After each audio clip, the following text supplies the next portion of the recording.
మధ్యప్రదేశ్ జబవాలో ఘోర రోడ్డు ప్రమాదం జరిగింది. సిమెంట్ లోడ్తో వెళ్తున్నటువంటి లారీ వ్యాన్ ను ఢీకొట్టింది.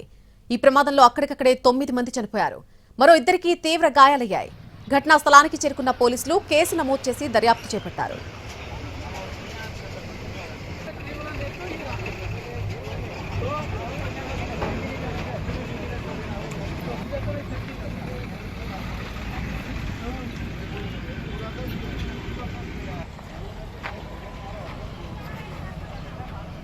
మధ్యప్రదేశ్ జబువాలో ఘోర రోడ్డు ప్రమాదం జరిగింది. సిమెంట్ లోడ్తో వెళ్తున్నటువంటి లారీ వ్యాన్ ను ఢీకొట్టింది.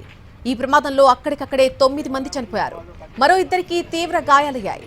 ఘటనా స్థలానికి చేరుకున్న పోలీసులు కేసు నమోదు చేసి దర్యాప్తు చేస్తున్నారు.